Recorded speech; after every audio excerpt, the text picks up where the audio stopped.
Hey, this is Jeff, and today I'm kicking off the Coito Ergo Sum DLC crossover walkthrough.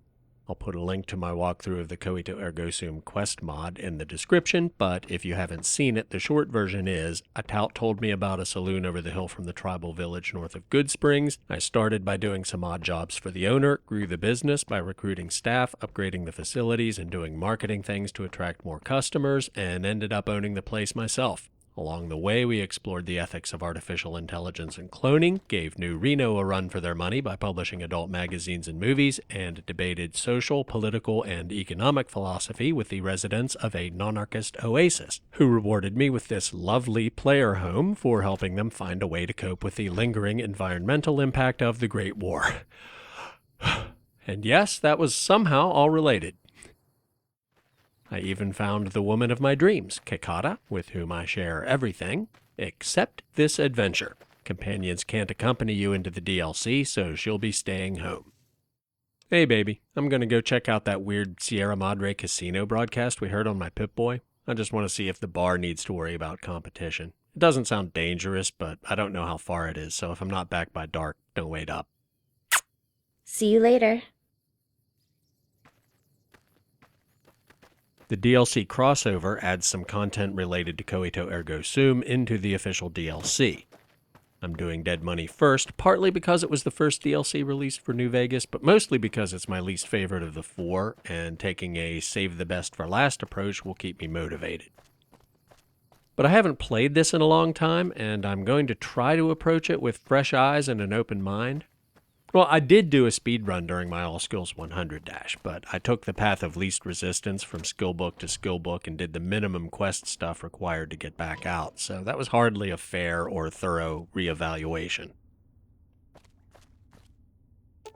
I could stop at Mountain Springs to show you the saloon, but we'll see it when I get back. I'm just going to take the bullet train to the Vegas depot so my survival meters are as full as possible when we start the DLC. I'm playing in hardcore mode, and it always seems to me that fast travel increases your dehydration meter faster than just walking from point A to point B. Right. The exit isn't up here, it's down the tunnel. Which also brings up an interesting point. I've heard the DLC is a pain in hardcore mode because food, water, and safe places to sleep are harder to come by. I'm sure those things will all vary by DLC. Like, I can't imagine dehydration is a problem in Honest Hearts because you spend half your time wading through rivers. In Dead Money, I know you can buy food at the vending machines, but I'm not sure about water and beds. Guess we'll find out when we get there. I could disable hardcore mode for the DLC, but I turned it on when I created this character, and I've played most of the base game and all of Coito Ergo Sum with it enabled, so that would feel like a cop-out. Which reminds me, I meant to mention this at the beginning, but I got distracted. I'm playing as Courier Jeff, my namesake and main New Vegas character. I actually did 2 separate playthroughs of Coito Ergo Sum on the channel, one with Courier Jeff and one with Courier Haley, to show off the consequences of different choices you can make during the quest, and things in the mod that are different if your character is male or female, different romance options, and so on. The run with Courier Haley started from a new game in Doc Mitchell's house, and she was completely optimized for persuasion. Courier Jeff was level 32 when he started the mod, level 35 now, with fairly well-rounded attributes and skills. I did a viewer poll a while back to see which one of them should tackle the DLC. There was some support for the comically difficult challenge I'd faced trying to do it with Courier Haley, who's only level 12 and has the minimum possible hit points and virtually no combat skills. But Courier Jeff won by a fairly wide margin, mainly because people wanted me to be able to take my time and not have to skip things in the DLC because they're too dangerous. And by the way, thanks to everyone who voted and left comments on that poll. Courier Jeff is a bit of a paradox for me. I'm something of a role-playing purist. Unless I'm doing a challenge run like the All Skills 100 dash, I try to avoid exploits, min-maxing, and metagaming in general, and that definitely applies to Courier Jeff. But I also enjoy playing characters who have nothing in common with real-life me, and that doesn't apply. When I created him, I tried to make his stats and attributes mirror my real-life self as much as possible. Of course, at level 35, he's now better than I am at pretty much everything. But I still try to play him the way real-life me would approach the same situations. So it's a different kind of role-playing. And to complete the effect, I used FaceGen Modeler to create a 3D model of my face from photos, and Belthan's FaceGen Race mod to import the parameters of that model into the game so his appearance matches how I look in real life, as much as is possible in a Fallout game. And speaking of mods, a few years ago, Steam borked New Vegas on what was my main PC at the time, and the only machine it still runs on is my ancient video editing rig, so I'm running the game in 720p with a fairly stripped down load order to get a decent frame rate. The things I can't live without are Urbex's Invisible Wall Remover, which, as you might expect from the name, removes the invisible walls from areas of the map where it's obvious the player should be able to walk, but that won't come into play in the DLC at all. Hennikel & Koch's Enfield rifle, which is roughly comparable to the vanilla sniper rifle. Same ammo, slightly higher damage per shot, but lower DPS because it's a bolt action. Definitely well balanced in terms of gameplay, maybe even starting to feel a bit underpowered at level 35, but I still use it because it adds a little extra me-ishness to Courier Jeff. Anyway, since my gear is going to get confiscated when I start the DLC, that won't be a factor either. I just brought it with me in case I ran into anything hostile between Parump and the bunker. And finally, Belthan's UUFB, which smooths out the seams on the vanilla body texture and removes the so-called underwear tattoos so you can use skimpy armor made for several different third-party body replacers without actually using any of the body replacers themselves. And I'm not using any of them, but Coito Ergo Sum does feature some skimpy outfits, so I use UUFB. Hey! Hello. Spoiler warning, one of the things the Coito Ergo Sum DLC crossover does is let you ask characters in the DLC to pose for your magazine, so that one probably will come into play. And I think that's everything I wanted to cover in the intro, so I'll see you at the bunker unless anything interesting happens between Boulder City and there. In hardcore mode, you'll be fighting the environment as well, a toxic city that erodes health over time. The cloud damages you in normal mode. Does that mean I'll be taking damage over time even in areas outside the cloud? Oh, good.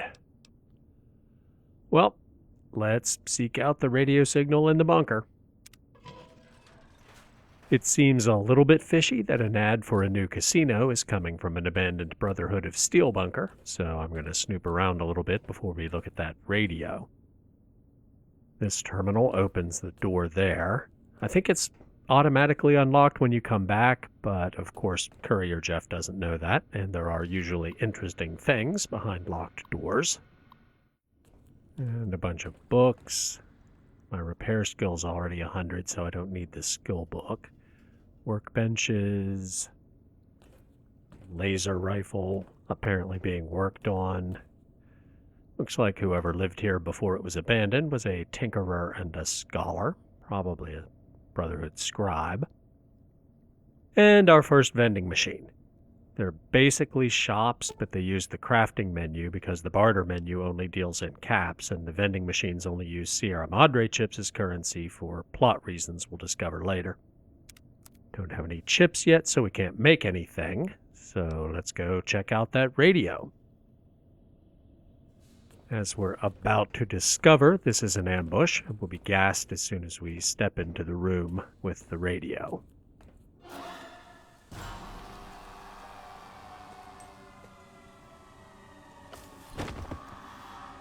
And once we pass out from the gas, we get a lengthy slideshow introducing the DLC, which I'll probably edit out.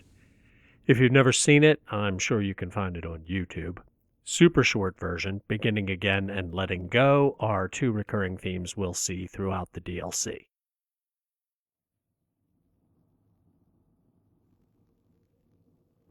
Are you listening? Good. From now on, when I talk, listen and follow my instructions. Play stupid, play clever. Make the mistake of saying no. That collar on your neck will go off and take your head with it. You know, I have a long history of not responding well to threats. What do you want? That structure you see above the fountain, the Sierra Madre Casino. You need to break inside. Heist. Too many years in the making. But to get inside, a Avoid its traps. You'll need to gather a team. As I found, one cannot do it alone. Oh, I'm not alone then. Around the villa are 3 other callers like yours. Caller 8, 12, and 14. Find all 3 and get them here to the fountain. Then we'll talk more. And should you get any ideas about killing each other and taking the treasure of the Sierra Madre for yourself, a warning. All your callers are linked. One of you dies, you all die. If that's what it takes to make you cooperate, so be it. Yeah, I told my girlfriend I wouldn't be gone long, and you're making a liar of me. Can we move this along? I've downloaded the instructions and markers on your Pip-Boy, in case you forget. And yes, I have access to that device on your wrist. Get the other 3 here after that. I'll have more instructions for you. Do this, I'll let you go. I'll let all of you go. Oh, yes you will. Any suggestions on who I should get first? Yes. Caller 8, the FEV reject, the super mutant.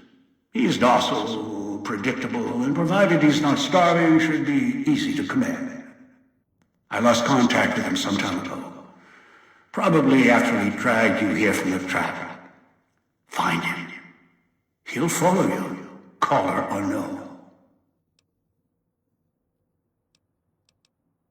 That's all I needed to know. Good. If necessary, I will guide you through the villa's broadcast systems. If you get lost, return here, and I'll direct you. I've downloaded instructions on an audio log to your Pip-Boy in case you can't read. If you forget why you're here, let my voice remind you. That dude is so dead. First things first, Sierra Madre chips were the local currency. Elijah confiscated all of our gear, so we'll need them to buy supplies from the vending machines.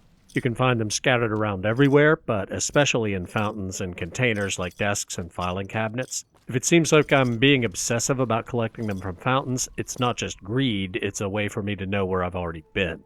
I find the villa really difficult to navigate because everything kind of looks the same, and if I see a fountain with chips in it, I know I haven't been there before.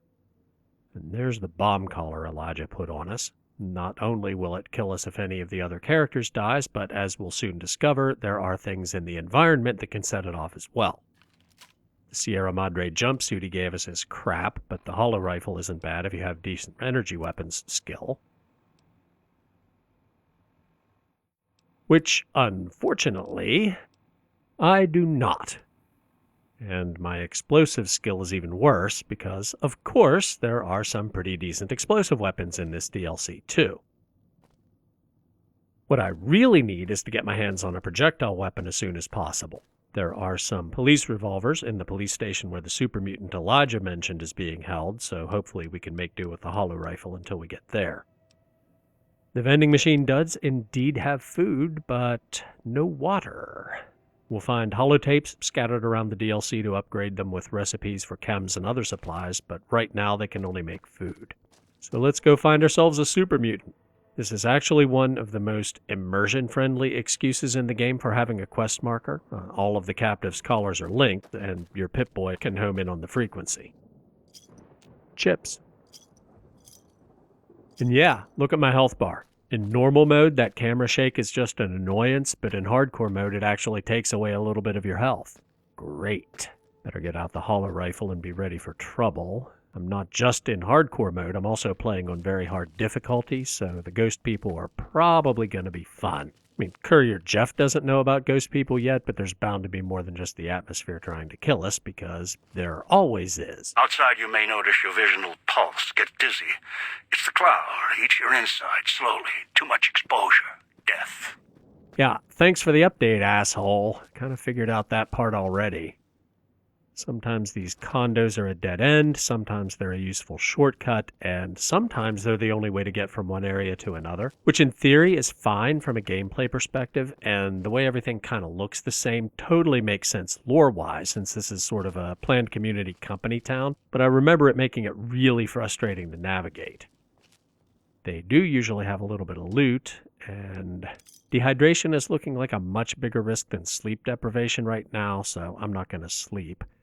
I want to save any stim packs I find for combat emergencies, so a bed might be my best bet if I get too sick from the cloud, but right now everything seems to be under control. And that was not a shortcut. So we'll head up here. Oh, here's a stash. When you see the white hand graffiti, there's a supply cache nearby, Dean's secret stash.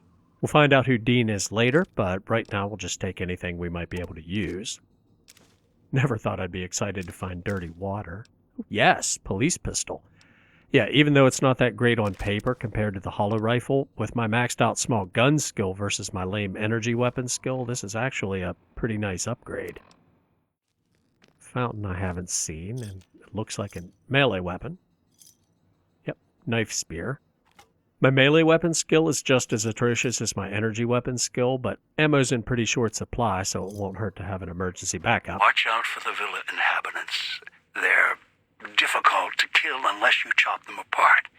If you can, blow them up or disintegrate them. And as Elijah just warned us, melee weapons have another use in this DLC. Ghost people can come back to life after you kill them unless you dismember them.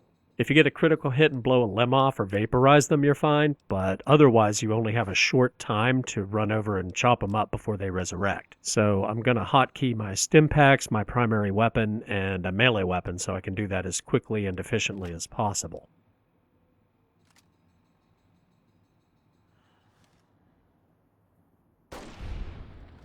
Alright, a sneak attack critical can one-shot them, so they're not as tough as I was afraid they might be on very hard difficulty.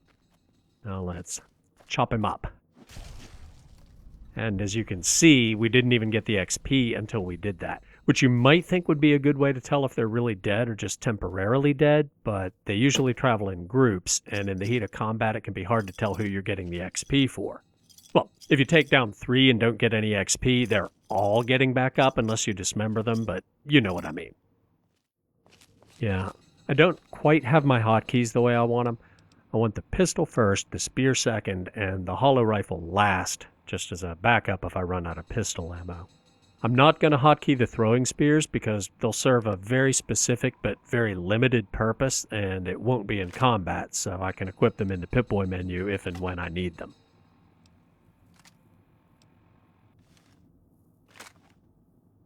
And there's the police station. Just check around the perimeter of the courtyard for any goodies first. Does that lead back to the... Never mind. Don't get distracted. We can scour the place for loot after we accomplish our objective.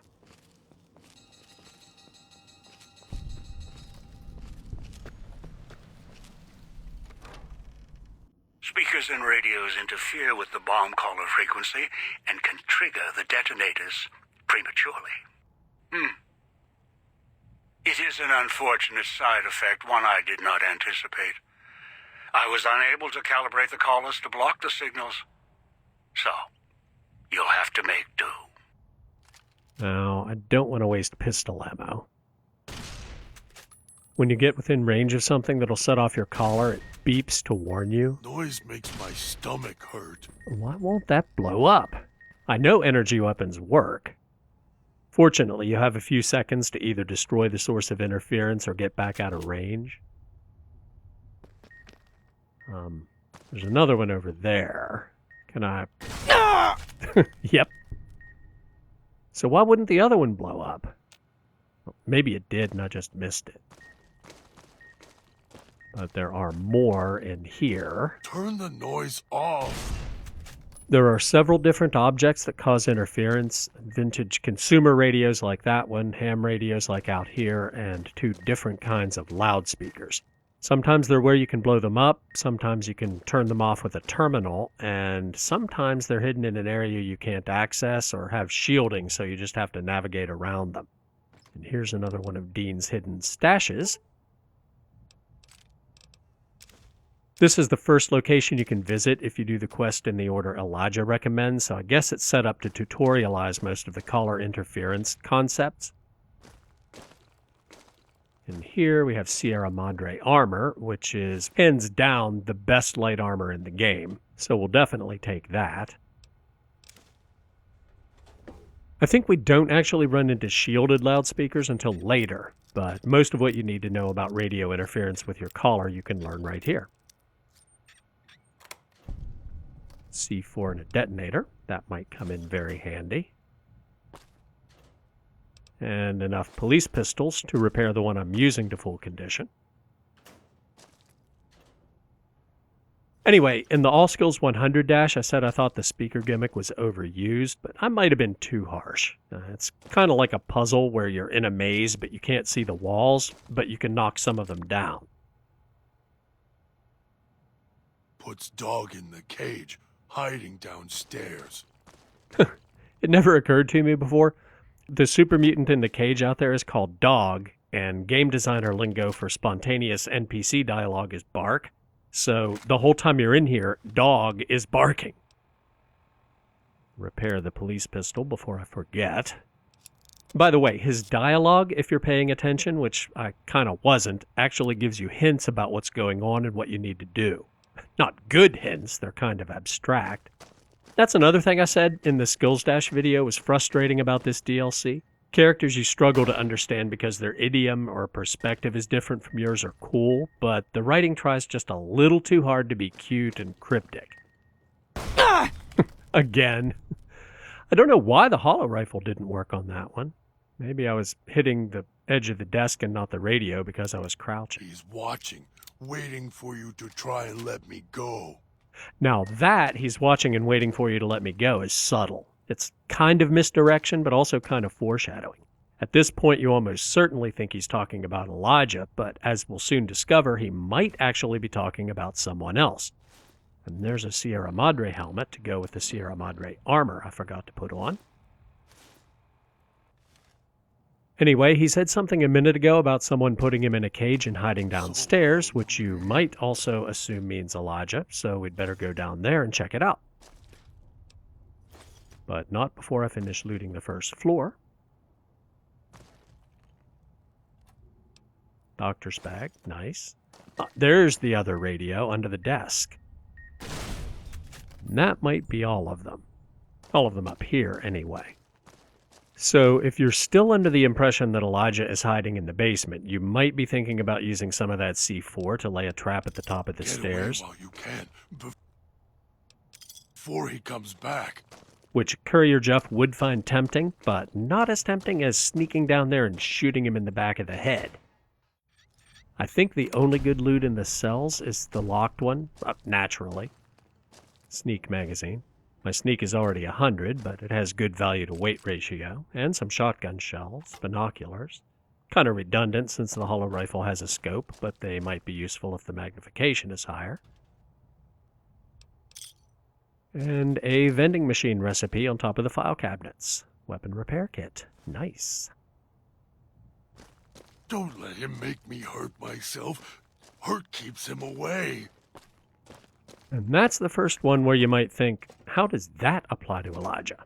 Well, Knew you would come below the cage, down to where I am. Maybe you saw the letters I scratched on the villa walls. A little farther. Follow my voice. That's it. The one in the cage? Dog. I had to lock him up. He keeps disobeying me. so clearly it wasn't Elijah who put Dog in the cage. As we're about to discover, Dog has a split personality. One personality is highly intelligent, the other brutish. And that brings up a bit of a plot hole. The intelligent personality is currently submerged, and you can only bring it to the surface with a holotape that he hid down here for precisely that purpose. So the voice we just heard has to be a recorded message he rigged to play when someone entered the basement. He wants revenge on Elijah for enslaving him, understandably, but the brutish personality obeys Elijah, so when he felt it taking over, he locked himself in the cell and hid the key to force Elijah to come let him out. But Elijah doesn't know about the split personalities, so if he heard that message, he'd think someone else was trying to steal his slave, and he'd follow the same clues we're about to follow to get him back. Once Dog was released with the intelligent personality in control, he'd be close enough to kill Elijah before he set off his collar. Bit of a long shot, but he's desperate.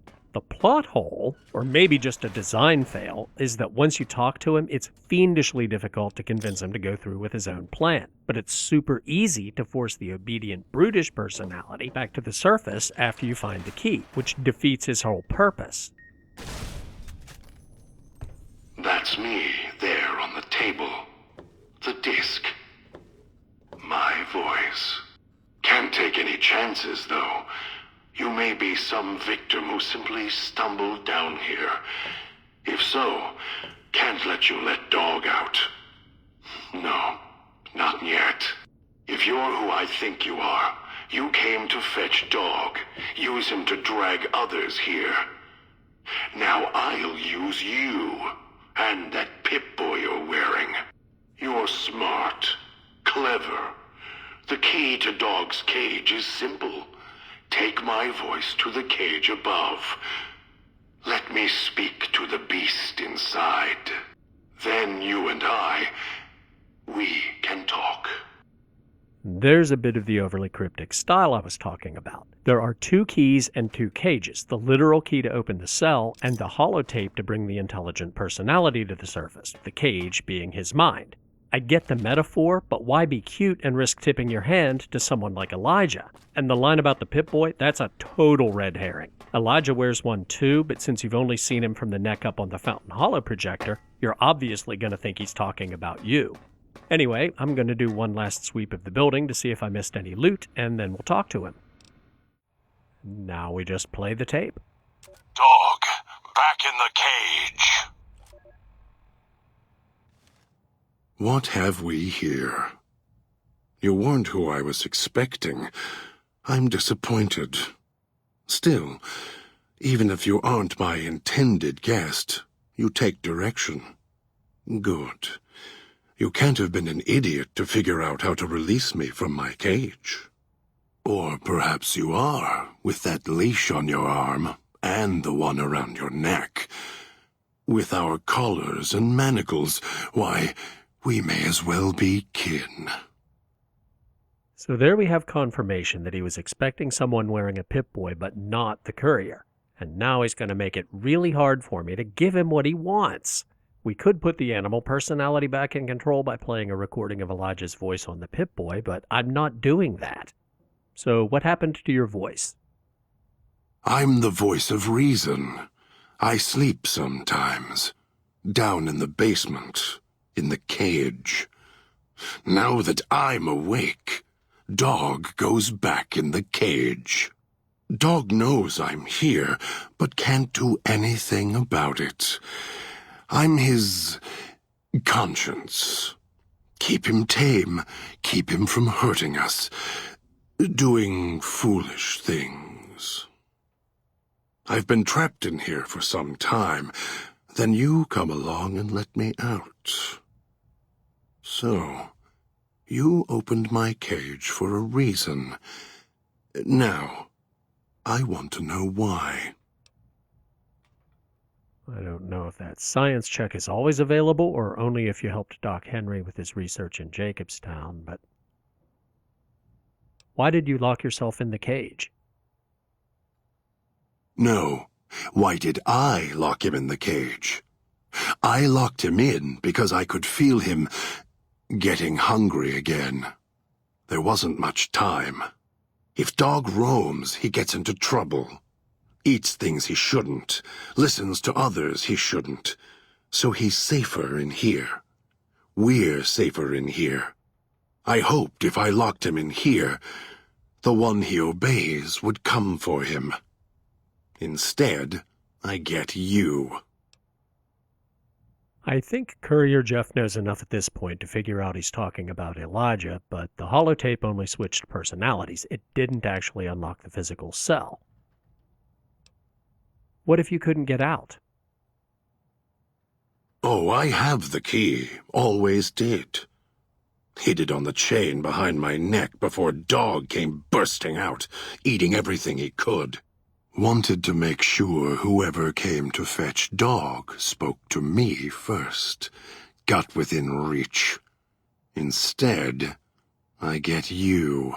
Yeah, I know I'm a disappointment. You don't have to rub it in. There are all kinds of follow-up questions we could ask, but since our collars are linked, the most pressing issue is, where is your collar? It's close. Closer than I'd like. Dog's been into things, needs to think before he eats, chew before he swallows. He's eager that way. Now the collar's a part of me. Inside. I can feel its electronic heartbeat, clicking and burning down below.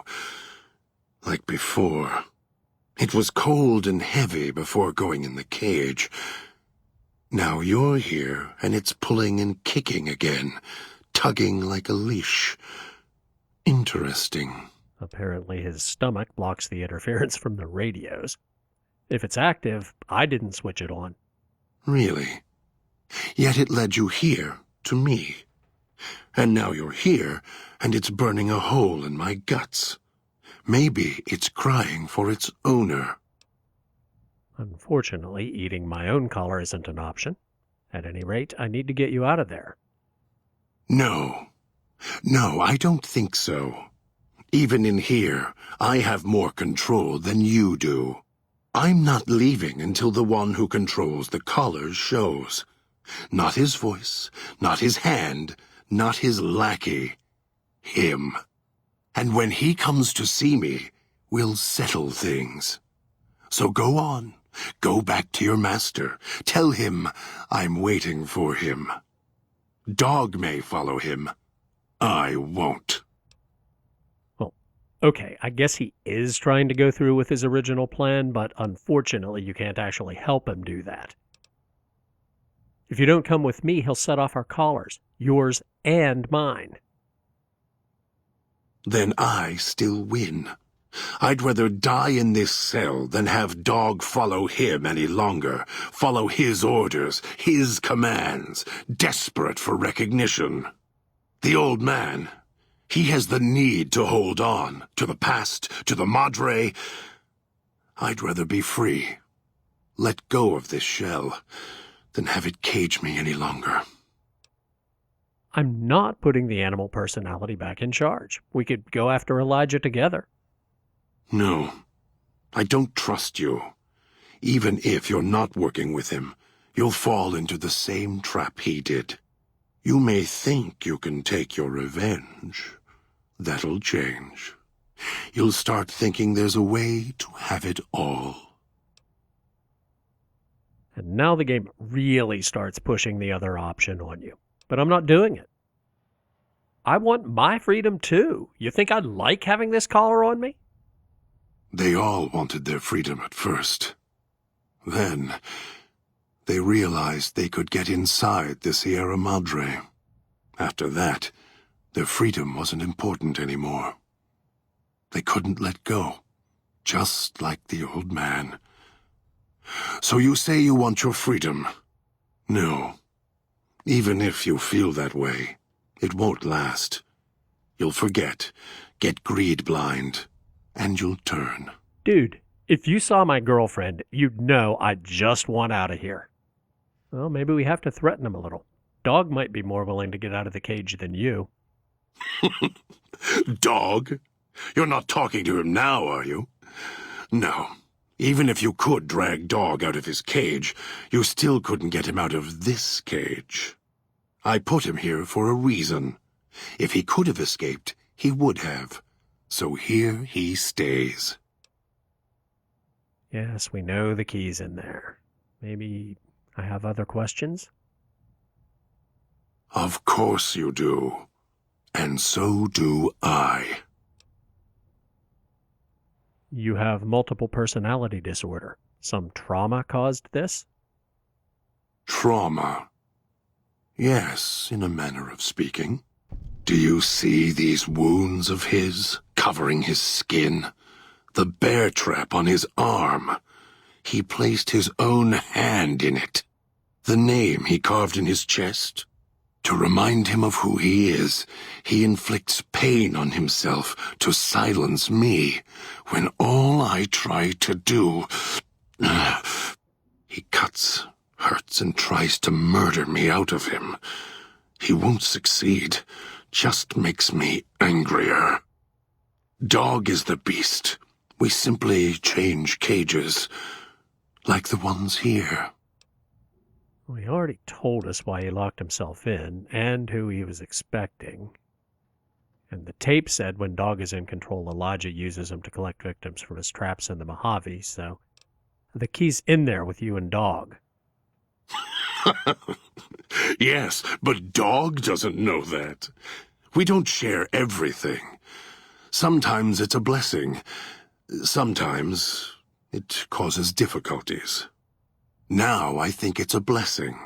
It keeps you on that side of the cage. Now, you go fetch. Find your master. Bring him here so we can talk. Try a different threat, maybe? I think I could walk Dog through unlocking a door.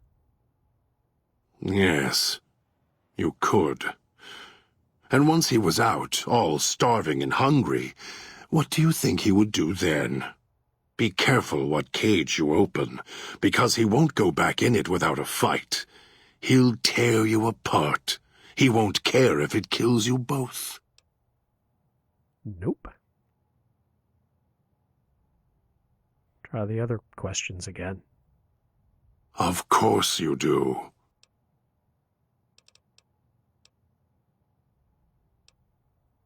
Is that new? These radios, were you using them for signal interference? They were here when I arrived, so I made use of them, in a manner of speaking. More their voices, really. These collars, they don't just track us. You can eavesdrop on them as well. Tune to a frequency, and you can hear everything someone is saying. So perhaps it's a good thing that Dog swallowed his collar. Anyone listening would find it difficult to hear past the digestion. That's good to know. I'll only talk about plotting my revenge when I'm in an area with a lot of background noise. You're blocking the eavesdropping with the alarm outside, too. Nice. Very good. Yes, it's another layer of white noise to ensure privacy. Unfortunately, it's also acted as a dinner bell for the residents. As long as the holographic greeter outside is active, however, I can get by them. The holograms fascinate them. Ghost worship, perhaps. That's interesting. Dean mentions the ghost people being afraid of holograms later, but I didn't know he did too. So you're the one who knows how I got to the villa? Of course I know.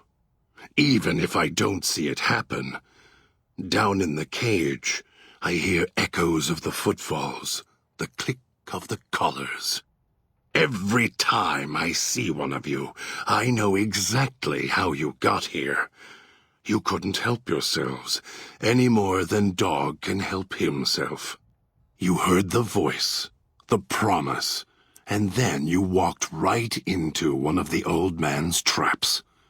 Then Dog comes for you, drags you here. Yes, as was implied earlier. So you know the way back? The way back doesn't matter. Try to leave, try to disobey, and your collar ends the journey faster than you can say, begin again. You're clever. You'd be able to find a way back if you left the villa. I can find the way back, if back is where I even wanted to go. Until the old man lets you go, you're going nowhere. This beautiful paradise, with all its toxins and death, it's home. This old man, what do you know about him? Elijah. Human. Weak like all of you are. Feeling age circling him like starved dogs, howling for blood. To me, he reeks of age and failure. And madness. To me, he is simply the old man. To Dog, he is Master. His name, meaningless. Running out of years, hopes and dreams running through his withered hands like sand from the big empty, and scorched by the sun. Not that helpful from a revenge plot perspective, but a bit of a psychological profile at least. Why do you say I'm like him? You're not him any more than I'm Dog. But that collar around your neck, you're an extension of the old man's grasp. Clumsy, perhaps, but a tool, yes. And once you get acclimated to the Sierra Madre, then you'll feel the same overpowering hunger the old man does. And then you'll be him, not just his hand. I'm running out of options I haven't seen here. No, I don't think so. Well, I haven't tried the lockpick option. The key? Why, it's the old man, the one who brought us here. I hid the key on me so Dog wouldn't know. I just need the old man to show up so he and I can talk. If Dog was in control when the old man appeared, well, he would just do whatever he commanded, as always. And I can't have that. We basically heard all that before, just phrased differently. Although, that's different.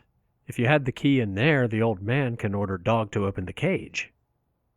Dog obeys, yes. Why? Do you have some means of contacting the old man? Yes. I can play his voice. I have an audio log from him on my Pip-Boy. You don't play it. If you do, I'll find a way to get out of the cage, end you. I'll murder you, crush your arms and legs until... Calm down. I've been trying to tell you for an hour that I'm not going to do that. No, you wouldn't. If you did, you won't escape this place alive. I'd shatter every one of your limbs to splinters and leave you here. You think I'm afraid of your collar exploding, killing us? No. I'll leave you breathing, then keep walking until my collar goes cold. I'll prop your broken body in view of the Sierra Madre so you can see what you came to steal, forever out of reach as you die. I don't respond well to threats, but I do like the way you think. We're going to get out of here and mess that prick up. I have the power to let Dog out of his cage. I'm going to prove you can trust me by not doing it. No, you're not. Even though Dog's more docile, easier to control. You may regret this. This place is where creatures like Dog can survive. The people that fill its streets. He is as vicious, more vicious than them. His hunger can help you more than I can. When I am in control, the shell is difficult to fight in. No worries. I have a spear to chop up ghost people after I put them down. We'll manage. I am not sure you belong here. No, you don't belong here. Yet, you came this far, and I'm not interested in remaining here any longer. I'll unlock the cage. It's about frickin' time. Meet me over at the fountain and we'll plan our next move. Very well. To the fountain and its ghost, then. If that human wasn't wearing a... And that completes the quest. Now, as he implied with his dinner bell comment, I'm pretty sure the game spawns more ghost people outside when you release him, and I didn't turn on the holograms. Didn't even know there was one this side of town, but I'm also pretty sure he teleports to the fountain when he leaves the building, so he should be fine. I, on the other hand, am about to walk into an ambush. Yep, 2 of them right there.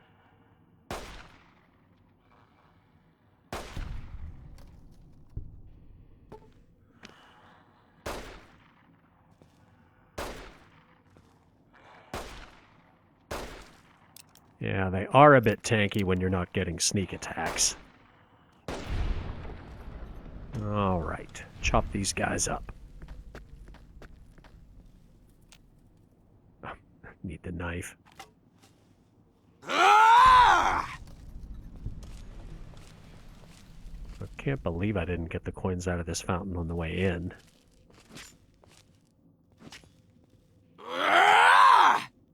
Oh, he was already dead.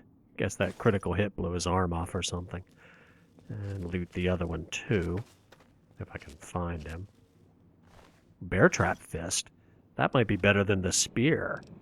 The spear's a melee weapon, but the fist is classed as unarmed. My melee weapons and unarmed skills both suck, but melee weapons is tied to strength, and unarmed is tied to endurance, and my endurance is higher than my strength, so... yeah, that's definitely better. You know, I think I might need to revise my opinion of Dead Money a little bit. Not for the better. Not for the worse, either, just... I'm starting to think it wasn't the writing itself I found cryptic, but the way the dialogue is structured. Or more accurately, isn't structured. The New Vegas construction kit is based on the Fallout 3 construction kit, which makes sense because both games use the same underlying technology, but they added a sort of visual layout tool for branching dialogue in New Vegas. In Fallout 3, the conditions and branches were very code-like, and you really needed a coder mentality to implement branching dialogue. But Obsidian was under extreme schedule pressure to release New Vegas, and I'm guessing they wanted to enable writers to implement dialogue themselves to free up coders for other things. And if you have some predisposition towards structured logical thinking, or if you're just very thorough, the visual dialogue layout tool does take some of the ones and zeros type busy work out of creating complex branching dialogue. And I bet that's the control terminal for the hologram he mentioned. Yep, most certainly is. Could have saved myself a little trouble if I turned that on first, but oh well. There it is. Anyway, if you don't have that mindset and you approach dialogue like a screenplay rather than a flowchart, you can end up with a looping spaghetti mess like we just saw. And there's a ghost person.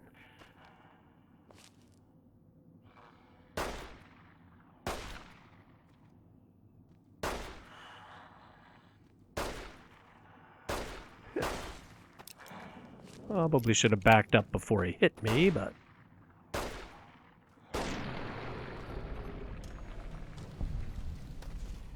chop him up.